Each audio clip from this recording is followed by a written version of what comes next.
اداس راہی کے سامعین کو اداس راہی کی جانب سے سلام۔ دوستوں، امید کرتا ہوں کہ آپ سب ٹھیک ہوں گے، خیر سے ہوں گے، ہمیشہ مسکراتے رہیں اور شاد و آباد رہیں۔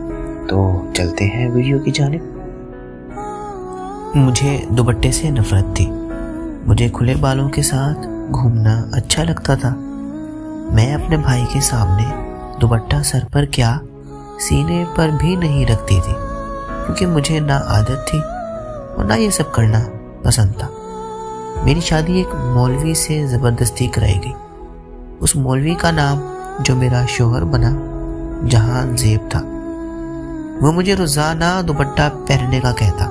وہ کہتا کہ جب بھی میرے ساتھ آپ باہر جائیں تو پردے میں جائیں، جبکہ میں وہ عورت تھی جس نے سر پر تو کیا سینے پر رکھنا بھی کبھی گوارا نہ کیا، کیونکہ جان زیب میرے شوہر تھے تو مجبوراً ان کی بات صرف سر پر دوپٹہ رکھنے تک مان لیتی تھی کہ باہر جب نکلوں گی تو اوڑھ لوں گی۔ ایک دن میں اور جان زیب ہمارے امی ابو سے ملنے گئے تو وہاں جاتے ہی میں نے اپنا دوپٹہ اتار کر پھینک دیا۔ میرے شوہر کہنے لگے کہ یہ کیا کر رہی ہو؟ سامنے جوان بھائی بیٹھا ہے اور آپ کے والد صاحب بھی ہیں، تھوڑا تو حیا کرے۔ میں نے کہا کہ بس کرو جان زیب، اب تو پیچھا چھوڑ دو، کیوں ذلیل کر رکھی ہے میری زندگی۔ میں نے امی ابو سے کہا کہ کس شخص سے میری شادی کرا دی؟ یہ شخص تو مجھ پر پابندیاں لگا کر مجھے مار ڈالے گا۔ جان زیب کہنے لگے کہ یار، میں نے کون سا آپ پر ظلم کیا؟ میں نے صرف آپ کو دوپٹہ پہننے کا تو کہا، آج تک آپ پر ہاتھ نہیں اٹھایا، نہ کبھی اتنا سخت لہجے میں بات کی، لیکن آپ کیوں ایسے کہہ رہی ہیں؟ یہ باتیں سن کر میرے بھائی جان زیب سے بولے کہ زیادہ مولوی بننے کی کوشش نہ کرو، میری بہن ہے، جیسے مرضی رہے، اس کی مرضی ہے، چاہے وہ اپنا بدن خالی کر دے، تجھے اس سے کیا؟ آخر یہ میری بہن ہے، میرے ساتھ بڑی ہوئی ہے، شروع سے اس کی عادت ایسی ہی ہے۔ یہ سب تھوڑا نہیں تھا کہ ابو نے جان زیب کو کہا کہ آئندہ اگر تو نے میری بیٹی کو کچھ کہا تو اسے طلاق دلوا دوں گا اور تجھ پر جھوٹے کیس ڈال کر جیل میں بند کروا دوں گا، تم ہماری بیٹی پر کوئی زبردستی نہیں کر سکتے۔ بیچارہ جان زیب جیسے خاموش ہی رہ گیا، کیونکہ شاید اسے مجھ سے محبت تھی، ورنہ مجھ جیسی لڑکی تو جلد اپنے انجام کو پہنچتی ہے۔ لیکن جان زیب نے صبر کیا اور سب سے ہاتھ جوڑ کر کہا کہ ایسے مت کیجیے گا، میں آپ کی بیٹی سے محبت کرتا ہوں، آئندہ آپ کو شکایت نہیں ملے گی۔ اور یہ سب سن کر ہم سب گھر والے اس پر ہنسنے لگ گئے۔ ہم اتنے سنگ دل تھے کہ بس اس کی محبت نظر نہ آئی، اور میرا دل تو شاید پتھر دل تھا۔ پھر میں اور جان زیب 1 گھنٹے بعد گھر آ گئے۔ جان زیب بیچارہ چپ کر کے رات کو عبادت کر کے سو گیا اور میں بھی کانوں میں ہینڈ فری لگا کر سو گئی۔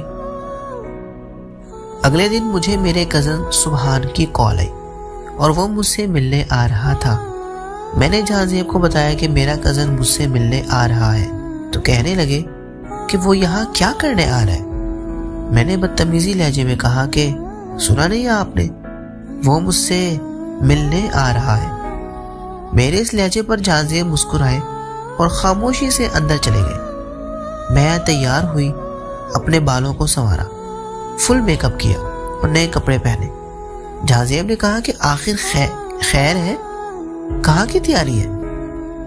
میں نے کہا کہ جان زیب، اتنے دنوں بعد میرا کزن آ رہا ہے تو میں اس کے لیے اب تیار بھی نہ ہوں۔ جان زیب غصے میں بولنے لگے کہ وہ تمہارا کزن ہے یا شوہر جو اتنی تیاری کر رہی ہو؟ اوپر سے میں نے انہیں جواب دیا کہ آواز آہستہ کر کے بات کرو، ورنہ اپنے ابو کو بتا دیا تو بس تم پھر معافی مانگتے رہنا۔ جہاں زیب خاموش ہو گئے۔ جب میرا کزن گھر آیا تو دوپٹہ تو میرے سینے پر کیا ارد گرد بھی موجود نہیں تھا، اور سبحان نے آتے ہی مجھے گلے لگا لیا، اور میں بھی بے شرموں کی طرح اس کو گلے لگا رہی تھی۔ جہاں زیب سے برداشت نہ ہوا، انہوں نے غصے میں آ کر سبحان کو تھپڑ مارا اور کہا کہ شرم نہیں آتی کسی کی بیوی کو آپ گلے لگا رہے ہیں؟ اوپر سے میں نے کیا کیا؟ میں نے نہ آؤ دیکھی نہ تاؤ، الٹا جہاں زیب کو زوردار گالیاں اور اسے تھپڑ بھی مارا، اور کہا کہ تمہاری ہمت کیسے ہوئی میرے کزن پر ہاتھ اٹھانے کی؟ یہ ہمارے رسم و رواج ہے کہ جب ہم ملتے ہیں تو ایسے ہی ملتے ہیں۔ جہاں زیب نے سبحان کو کہا کہ اسی وقت میرے گھر سے چلے جاؤ، کہ اس سے پہلے میں کوئی اور بات کر دوں تمہیں۔ میرا کزن سبحان چپ چاپ وہاں سے چلا گیا۔ اس کے بعد میری اور جہاں زیب کی بہت لڑائی ہوئی۔ میں نے جہاں زیب سے کہا کہ میں اپنے ابو کے گھر جا رہی ہوں اور اب کبھی واپس نہیں آؤں گی۔ پھر جہاں زیب نے کہا کہ خدا را ایسے مت کرو ورنہ ہماری طلاق ہو جائے گی۔ میں تو ویسے بھی اس سے جان چھڑانے کے چکروں میں تھی۔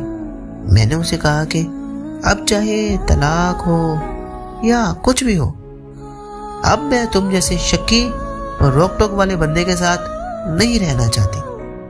اب اپنا دین اور اپنا روب کسی اور پر جھاڑنا، میں تمہارے جھانسے میں نہیں آنے والی۔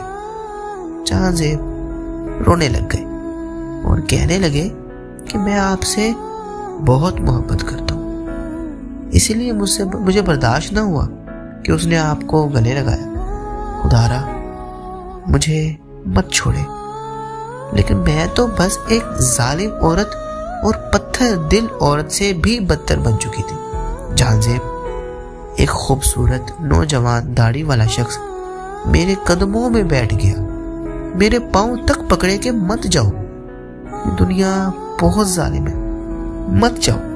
لیکن شاید شیطان سوار تھا یا میرا غرور۔ میں نے اسے کہا کہ آئندہ اپنی یہ منحوس شکل نہ دکھانا، اور میں یہاں سے جا رہی ہوں۔ اور اسی طرح میں بغیر دوپٹہ اوڑھے اپنے گھر چلی گئی۔ جانے سے پہلے میں نے اپنے گھر میں پڑے وہ سب دوپٹے جو مجھے جہاں زیب نے لے کر دیے تھے اس کے سامنے جلا کر آئی۔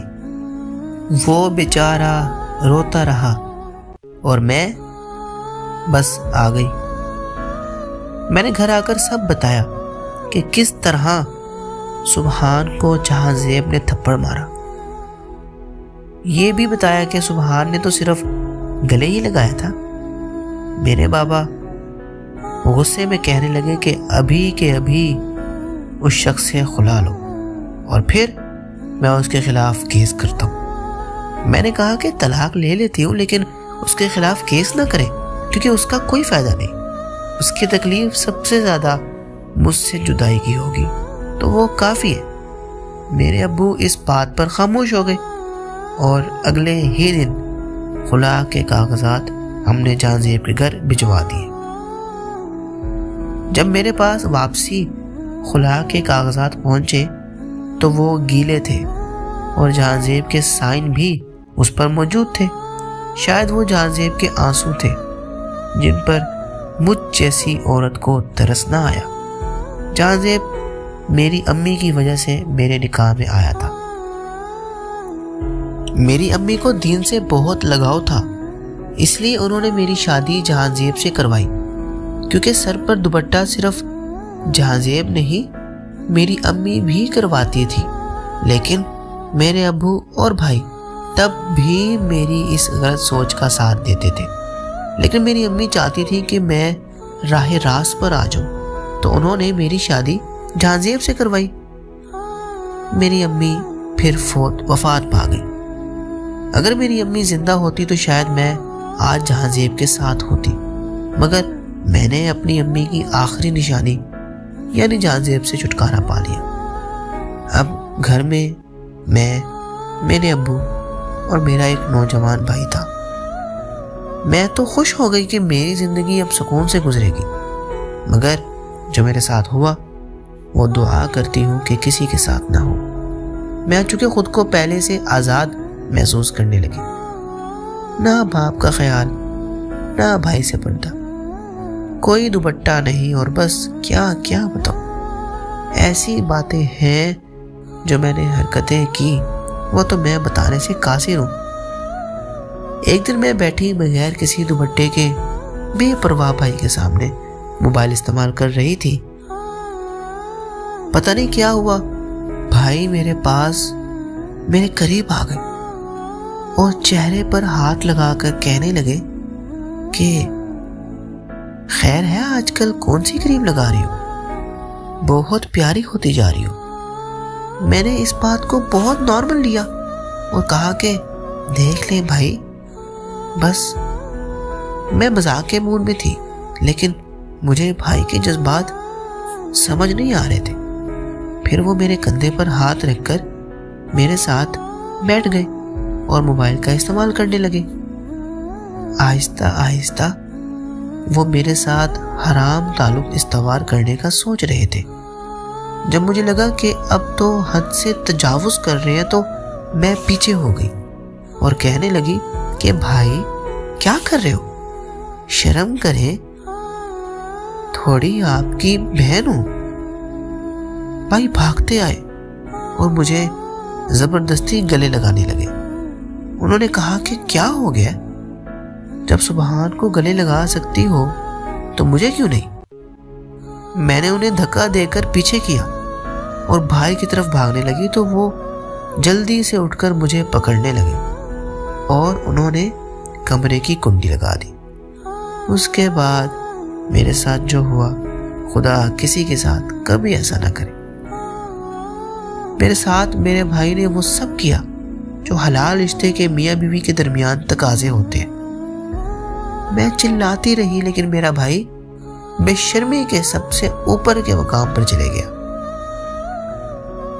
جب ان کا کام مکمل ہوا تو میں چلاتی روتے اپنے باپ کے پاس گئی اور انہوں نے کہا کہ آپ کے بیٹے نے میرے ساتھ آج وہ کیا جو کبھی کسی بھائی نے بھی نہیں کیا ہوگا۔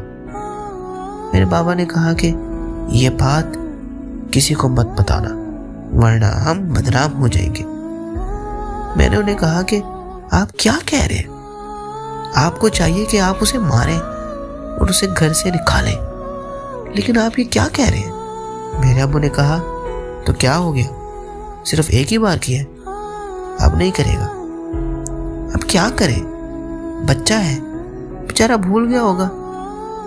اور بس یہ کہہ کر وہ وہاں سے چلے گئے اور میں روتے ہوئے اپنے کمرے میں چلی گئی اور اپنی امی کو بہت یاد کیا کہ کاش وہ زندہ ہوتی تو آج ایسا نہ ہوتا۔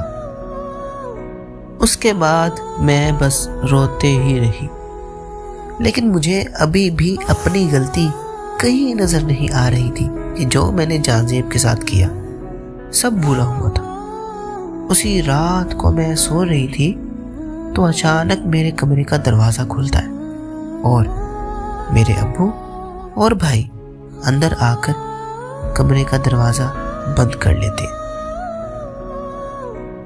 شاید میں اسی قابل تھی، جب میرے ساتھ اس رات میرے اپنے ہی بھائی باپ میرے جسم کے ساتھ کھیل رہے تھے تو مجھے جان زیب کی یاد آئی اور چیخ چیخ کر میں نے اپنی امی اور جان زیب کو پکارا، لیکن اب کیا فائدہ، امی تو مجھے سمجھاتے سمجھاتے اس جہان فانی سے چلی گئی اور جان زیب مجھے سمجھا ہی رہا تھے تو میں نے ان سے طلاق لے لی۔ اور اب قدرت نے خوب انتقام اور سبق سکھایا مجھ جیسی عورت کو۔